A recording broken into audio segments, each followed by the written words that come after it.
প্রথম থেকেই প্রস্তুতি দারুণ হচ্ছে। সিলেটের সুযোগ সুবিধা দারুণ, স্বপ্নের মতো। যেভাবে চাইবেন সেভাবেই প্রস্তুতি নেওয়া যাচ্ছে। আমরা ভালোভাবেই প্রস্তুতি নিতে পারছি। আমাদের পরিকল্পনায় প্রপার উইকেট। আমরা যেরকম টেস্ট দল হয়ে উঠতে চাই, সেজন্য যেমন উইকেট দরকার সেরকমই চাই।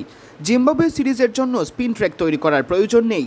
প্রপার উইকেটে খেলেই আমরা টেস্ট জিততে চাই। স্পিন ট্র্যাক, সুইমিং ট্র্যাক এমন কোনো আলোচনা হয়নি। প্রথমত বলবো, বাংলাদেশের ক্রিকেটকে মুশফিক অনেক কিছু দিয়েছে। মুশফিক এবং মাহমুদুল্লাহ দুজনই গত অনেক বছর ধরে দেশের জন্য তারা অনেক কিছু অর্জন করেছে। মুশফিক একজন প্রফেশনাল ক্রিকেটার। সে মনে করে এখন এই ফরম্যাটে নিজেকে উজাড় করে দিতে পারবে এবং সে ভালোও করছে, কঠোর পরিশ্রম করছে। জিম্বাবুয়ের বিপক্ষে তার দারুণ কীর্তি আছে। আশা করি এই টেস্টেও ভালো করবে। পেসারদের পক্ষে উইকেট থাকলে বিশ্বের যে কোনো দলের বিপক্ষেই ব্লেসিং মুজারাবানি হুমকি। তার উচ্চতা অনেক বেশি, এটা তাকে ভিন্ন রকম সুবিধা দেয়। তবে তার বিপক্ষে ছেলেরা আগেও খেলেছে, ফ্র্যাঞ্চাইজি ক্রিকেটেও তাদের দেখা হয়েছে। তাই মুজারাবানির সম্পর্কে ধারণা আছে। তাকে কিভাবে খেলতে হবে সেই ধারণাটা হয়ে যাবে। বাঁহাতি বোলার থাকতেই হবে এমন নয়। আন্তর্জাতিক ক্রিকেটের এই পর্যায়ে দলে বাঁহাতি পেসার থাকলে ভালো, তবে না থাকা মানেই সমস্যা নয়। দলে ৩-৪ জন ডানহাতি ভালো পেসার আছে, অনেক দলে আবার ডানহাতি নেই, তাদের দেখা যায় ৩ জন বাঁহাতি। আমাদের দলে যে ৪ পেসার আছে তাদের নিয়ে আমরা খুবই খুশি। বাংলাদেশ অনেক উন্নতি করেছে।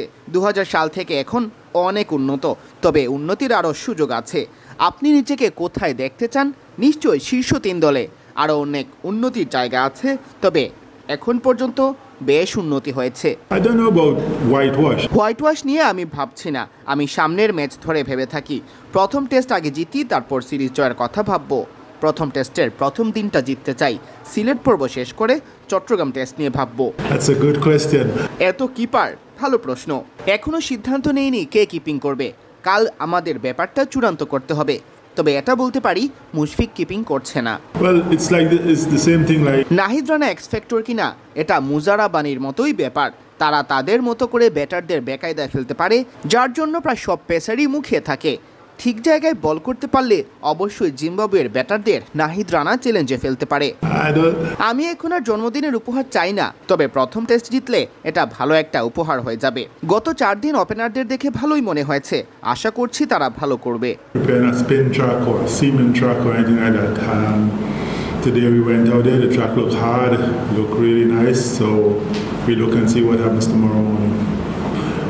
First of all, I must say that, look, he's given so much to Bangladesh cricket, and to see him and Mamadullah, I think Bangladesh cricket owes a lot to them over the last few years of what they've given in white ball cricket. So, as to answer your question, I think he is as professional as they come, and I know that now he wants to get the runs that he thinks that he's